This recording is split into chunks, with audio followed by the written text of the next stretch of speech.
Hi hello welcome to my channel aim for TET and DSC. TET exam schedule already వచ్చేసింది. మనం ప్రిపరేషన్ని speedup చేయాల్సిన అవసరం ఉంది. మనం ఈరోజు number system 6th class number సిస్టంలో నుండి ఇంపార్టెంట్ మోడల్స్ కొన్ని ప్రాక్టీస్ చేద్దాం విత్ ఎక్స్ప్లెనేషన్తో సహా. 6th క్లాస్లో నుండి నంబర్ సిస్టంలో టాపిక్స్ చూద్దాం. మనకి 5 చాప్టర్స్ ఉన్నాయి.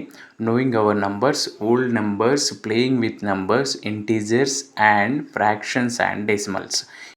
ఈ 5 చాప్టర్స్లో నుండి ఒక్కో చాప్టర్లో ఉన్నటువంటి మనకు చాప్టర్ వైజ్గా ఇంపార్టెంట్ మోడల్స్ ఏవైతే ఉన్నాయో అవి డిస్కస్ చేసే ప్రయత్నం చేద్దాం. సో ఇక్కడ ఫస్ట్ చాప్టర్ చూడండి, knowing our numbers. Knowing our నంబర్స్లో నుండి మనం బేసిక్ నుండి స్టార్ట్ చేద్దాం. నోయింగ్ అవర్ నంబర్స్ మనకి తెలిసిందే. అందులో ఉన్నటువంటి బేసిక్ నుండి మనకి స్టార్ట్ చేద్దాం. చాలా బేసిక్ క్వశ్చన్స్ 6th క్లాస్లో.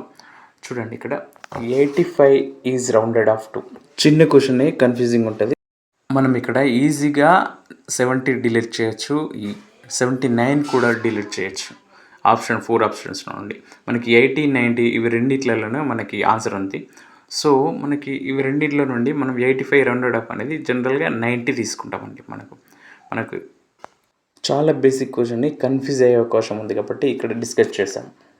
ఓకే, 98,765లో 9 యొక్క ముఖ స్థాన విలువల భేదం. మనం ఇక్కడ చూడండి 98,765. మనకి ఫస్ట్ దీని ప్లేస్ వాల్యూ తెలియాలి. Place value 1, 10, 100, 1000, 10,000. సో 98,765 యొక్క ఈ 9 యొక్క స్థాన విలువ వచ్చేసి మనకి ప్లేస్ వాల్యూ వచ్చేసి అది 10,000 వచ్చింది కాబట్టి 90,000 మనకి ప్లేస్ వాల్యూ అవుతుంది. 90,000 place value. So face value ఏంటి, ముఖ విలువ వచ్చేసి ఏదైతే ఉందో అదే. సో ఫేస్ వాల్యూ వచ్చేసి మనకి 9 అవుతుంది. సో వీటి మధ్య డిఫరెన్స్ అడిగండి కాబట్టి మనం ఈజీగా 9 అందులో నుండి సబ్ట్రాక్ట్ చేయాలి. సో 89,991 ఆన్సర్ అవుతుంది. Next 1 crore equals to in international system అడిగింది ఇక్కడ. సో మనకి హిందూ అరబిక్ ఒకటి ఉంటుంది, మన ఇంటర్నేషనల్ ఒకటి ఉంటుంది. హిందూ అరబిక్ జనరల్గా మనకి ఇండియన్ సిస్టమ్ ఉంటాం, అదొకటి ఉంటుంది మనకి. మరియు ఇంటర్నేషనల్ సిస్టమ్ ఒకటి ఉంటుంది, ఆంగ్ల సంఖ్యమానం అని తెలుగులో అంటాం. సో ఇవి రెండింటికి మనకు ఇది డిఫరెన్స్ అనేది తెలియాలి. చూడండి ఇక్కడ 1s, 10s, 100s, 1000, 10,000 వరకు రెండింటికి సేమ్ ఉంటుంది. ఒకటిలో 10, 100, 1000, 10,000. 10,000 వరకు మనకి ఇండియన్ సిస్టమ్ కానీ ఇంటర్నేషనల్ సిస్టమ్ కానీ సేమ్ ఉంటుంది. సో ఇక్కడ ఇండియన్ సిస్టంలో 1 lakh వచ్చేసి మనకి ఇంటర్నేషనల్ సిస్టంలో 100,000 అవుతుంది. 10 lakhs వచ్చేసి 1 million అవుతుంది. 1 crore వచ్చేసి 10 millions అవుతుంది. 10 crores వచ్చేసి 100 millions అవుతుంది. సో క్వశ్చన్ మనకి ఇక్కడ క్వశ్చన్ ఏమి అడిగాడు, 1 crore ఈక్వల్స్ టు 10 millions అవుతుంది. నెక్స్ట్ ఓల్డ్ నెంబర్స్లో నుండి మనకి ప్రాపర్టీస్ ఆఫ్ ఓల్డ్ నెంబర్స్ ఒకసారి చూసుకోండి. ప్రాపర్టీస్లే ఉన్నాయి, ఏం లేదు. ఇక్కడ చూడండి, ఫైండ్ ట్రయాంగిల్ నెంబర్ అన్నాడు. ట్రయాంగిల్ నెంబర్స్ మనకి ఇక్కడ తక్కువగా ఉన్నటువంటి ట్రయాంగిల్ నెంబర్స్ ఇక్కడ కింద చూడండి. 3, 6, 10, 15, 21, 28, 36, 45. ఇందులో నుండి 28 ఆన్సర్ అవుతుంది. Next playing with numbers. ఇందులో నుండి చూడండి ఇక్కడ క్వశ్చన్, క్రింది వాటిలో సరైనవి. ప్రధాన సంఖ్యలన్నీ సాపేక్ష ప్రధాన సంఖ్యలను, సాపేక్ష ప్రధాన సంఖ్యలన్నీ ప్రధాన సంఖ్యలు కానవసరం లేదు. ఏ మరియు బి సరైనవి, కేవలం ఏ మాత్రమే సరైనది. ప్రధాన సంఖ్యలన్నీ ఫస్ట్ సాపేక్ష ప్రధాన సంఖ్యలను, అది కరెక్టే. సాపేక్ష ప్రధాన సంఖ్యలన్నీ ప్రధాన సంఖ్యలు కానవసరం లేదు, ఇది కరెక్టే. C is the answer. Next 100 లోపు 7 వరుస సంయుక్త సంఖ్యలు. 100 లోపల ఉన్నటువంటి 7 వరుస సంయుక్త సంఖ్యలు ఉన్నాడు, 7 వరుసగా ఉన్నటువంటి సంఖ్యలు. సో ఇక్కడ ఇందులో ఉన్నటువంటి ఇవన్నీ వరుసగా ఉన్నటువంటి, కానీ అన్ని సంయుక్త సంఖ్యలు కావు. ఈ ఆప్షన్స్లో నుండి సి ఒకటే ఆన్సర్ అవుతుంది, చూసుకోండి. నెక్స్ట్ కింది వాటిలో సరైనవి. 2 వరుస సంఖ్యల గాసాక 1, ఇది కరెక్టే. 2 వరుస సరి సంఖ్యల గాసాక 2, ఇది కరెక్టే. 2 వరుస బేసి సంఖ్యల గాసాక 1. So option D is answer. పైవన్నీ సరైనవి. గాసాక అంటే గరిష్ట సామాన్య కారణాంకం. సో ఇక్కడ ఇవి 3 కరెక్టే, చూసుకోండి ఒకసారి. నెక్స్ట్ ఏ కనిష్ట సంఖ్యకు 5 కూడినా అది 12, 14, 18చే భాగించబడుతుంది. ఇలాంటి క్వెషన్ మనం షార్ట్స్‌లో చేసాము. ఇప్పుడు ఇక్కడ చూద్దాం. ఫస్ట్ ఎల్సీఎం తీసుకోవాలి. 12, 14, 18 ఎల్సీఎం 2 6 2 7 2 9 నెక్స్ట్ 3 2 3 7 అట్లాగే ఉంటుంది. 3 3 9. So 2 3 6 6 2 12 7 3 21 21 into 12. So 12 1 12 1 21 2 24 plus 1 25 252. So ఇక్కడే ఆన్సర్ అయిపోలేదు. ఇక్కడ మనం 5 తీసేయాలన్నమాట. 5 తీసేసిన తర్వాత ఆన్సర్ అవుతుంది. ఎందుకంటే అక్కడ 5 యాడ్ చేసామని క్వశ్చన్లో ఉంది. సో టెంప్ట్ అయ్యి మనం 252 పెట్టేస్తాం, కానీ 247 ఆన్సర్ అవుతుంది. ఇలాంటివి కూడా ఒకసారి చూసుకోండి. నెక్స్ట్ క్రింది వాటిలో పాలిండ్రమ్ సంఖ్య. పాలిండ్రమ్ సంఖ్య అంటే మనకి తెలుసు, ఎక్కడి నుండి కుడి నుండి ఎడమకైనా ఎడమ నుండి కుడికైనా కూడా సేమ్ ఉంటుంది అనమాట.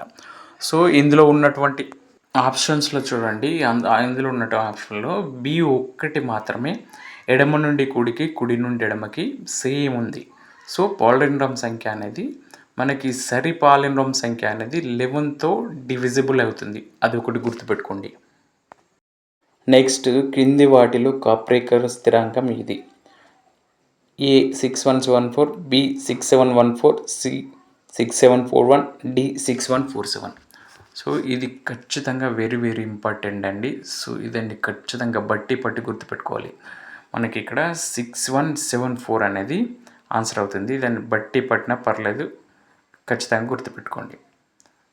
సో నెక్స్ట్ ఇంటీజర్స్లో నుండి మనకి ఇంటీజర్స్ అంటే డెఫినేషన్స్ ఉన్నాయి. ఇలా పెద్దగా డెప్త్గా ఏం లేవు. మనకి ఇంటీజర్స్ అంటే తెలిసిందే. నెగటివ్ ఇన్ఫినిటీ నుండి పాజిటివ్ ఇన్ఫినిటీ వరకు ఉంటుంది. So negative numbers 0, positive numbers అన్నీ కలిపి ఇంటీజర్స్ అంటాం, మనకు తెలుసు. ఇందులో గుర్తుపెట్టుకోవాల్సినది పూర్ణ సంఖ్యల సంకలన తత్సమాంశం 0, పూర్ణ సంఖ్యల గుణకార తత్సమాంశం 1, పూర్ణ సంఖ్యల సంకరణ విలోమం -a, పూర్ణ సంఖ్యల గుణకార విలోమం వ్యవస్థితం కాదు. ఇవి ఒకసారి గుర్తుంచుకోవాల్సిన అవసరం ఉంటుంది. ఒకసారి చూసుకోండి ఇలాంటి question. Next fractions and decimals. ఈ చాప్టర్లో నుండి క్వశ్చన్ చూద్దాం. మనకి 6th క్లాసే కాబట్టి అన్ని బేసిక్గా ఉన్నాయి. క్రింది వాటిలో సరైనది ఏది? ప్రతి వృత్తం ఒక మొత్తాన్ని సూచిస్తుంది. ప్రతి అపక్రమ భిన్నాన్ని మిశ్రమ భిన్నంగా రాయవచ్చు. భిన్నం అనగా మొత్తంలో కొంత భాగం. ఇవన్నీ సరైనవే. చూడండి, option D is the answer. పైవన్నీ సరైనవే ఆన్సర్.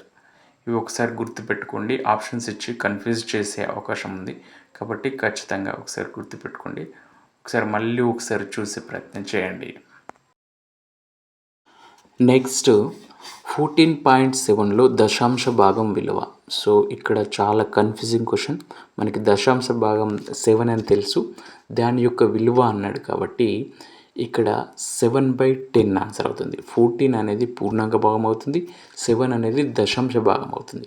దశాంశ భాగం యొక్క విలువ వచ్చేసి 7/10 అవుతుంది. నెక్స్ట్ 0.63లో 3 యొక్క స్థానం అన్నాడు. సో ఇది ఒకట్ల స్థానం కాదు, పాయింట్ తర్వాత ఉంది కాబట్టి 1వ వంతు అనాలి. సో ఇది ఒకటి గుర్తుపెట్టుకోండి. నెక్స్ట్ మనకి ఫ్రాక్షన్స్లో నుండి ఫిగర్స్తో కొంచెం ఐడియా వచ్చేదానికి ఇక్కడ చూడండి. ప్రాపర్ ఫ్రాక్షన్లో మనకి డినామినేటర్ అనేది పెద్దగా ఉంటుంది. సో ఇక్కడ చూడండి 1/4. ఇంప్రాపర్ ఫ్రాక్షన్లో నామినేటర్ పెద్దగా ఉంటుంది. మనకి ప్రాపర్ ఫ్రాక్షన్లో డినామినేటర్ పెద్దగా ఉంటుంది. ఇక్కడ 1/4 మనకి ఒక సర్కిల్లో ఇక్కడ చూడొచ్చు 1/4 షేడ్ చేసింది, పింక్ కలర్ షేడ్ చేసింది, అది ప్రాపర్ ఫ్రాక్షన్. ఇంప్రాపర్ ఫ్రాక్షన్ వచ్చేసి మనకి ఇక్కడ 3/2 తీసుకున్నాం. ఇంప్రాపర్లో నామినేటర్ బిగ్ ఉంటుంది, 3 ఇక్కడ బిగ్. నెక్స్ట్ మిక్స్డ్ ఫ్రాక్షన్లో వచ్చేసి మనకి ఇక్కడ చూడొచ్చు. మనకి ఒకటి గుర్తుపెట్టుకోవాల్సింది ఏంటంటే ప్రాపర్ ఫ్రాక్షన్లో మనకి ఒకటే సర్కిల్ వాడతాం, ఇంప్రాపర్ ఫ్రాక్షన్లో ఒకటి కంటే ఎక్కువ వాడచ్చు. అదేవిధంగా మిక్స్డ్లో కూడా ఒకటి కంటే ఎక్కువ వాడచ్చు. అదొకటి గుర్తుపెట్టుకోండి. మనకి ఇక్కడ చూడండి, మన మిక్స్డ్ ఫ్రాక్షన్లో 2 సర్కిల్ ఉన్నాయి, ఒక హాఫ్ ఉంది, +2 + 1/2, సో = 5/2. ఈ వీడియో నచ్చితే లైక్ చేయండి. ఇలాంటి మరిన్ని వీడియోస్ కోసం నా ఛానల్ సబ్స్క్రైబ్ చేసుకోండి.